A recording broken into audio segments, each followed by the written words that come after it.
I'm doctor Sugna, cosmetic dental surgeon. Previous వీడియోలో మీకు flossing గురించి చెప్పాను, ప్రొసీజర్ చెప్పాను, ఎలా చేయాలి ఏంటి అన్నది, ఏది వాడితే అడ్వాంటేజ్, ఏది వాడితే డిసడ్వాంటేజ్ అని కూడా చెప్పాను. ఎండ్ ఆఫ్ ద వీడియోలో మీకు ఇంటర్డెంటల్ బ్రష్ గురించి చెప్పాను.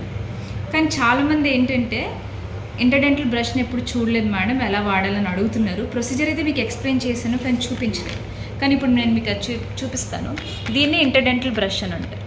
సో చాలా హ్యాండీగా ఉంటాయి, చిన్నగా ఉంటాయి. ఇవి బ్రిజిల్స్ కూడా చాలా చిన్నగా ఉంటాయి. ఇవే బ్రిజిల్స్.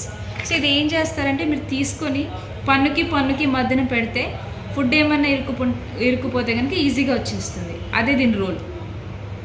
దీంతో పాటు ఇంకొకటి కూడా ఉంటుంది.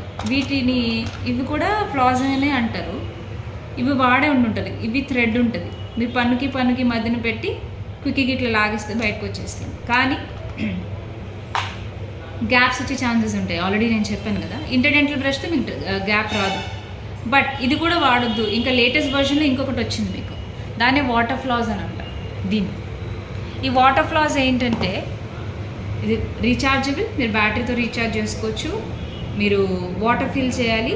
చేసిన తర్వాత బటన్ ప్రెస్ చేస్తే పన్నుకి మధ్యన ఎక్కడైతే ఇరుక్కుపోయి ఉన్నదో మీరు ఇది ప్రెస్ చేసినప్పుడు వాటర్ స్పీడ్గా వెళ్ళి ఆ ప్లేస్లోంచి ఫుడ్ ఏమన్నా ఇరుక్కుంటే బయటకు వచ్చేస్తుంది. ఆ విధంగా ఇది హెల్ప్ చేస్తుంది. అంటే మీరు ఏది పెట్టాల్సిన అవసరం లేదు పన్ను దగ్గర. జస్ట్ మీరు వాటర్ స్ప్రే చేస్తే కనుక ఫుడ్ ఏమైనా ఇరుక్కుపోతే బయటకు వచ్చేస్తుంది. So that's the role of flossing. So మీరు ఏదైనా వాడచ్చు, బట్ లేటెస్ట్ వర్షన్స్ మీరు వాడితే ఇంకా మంచిది. Thank you.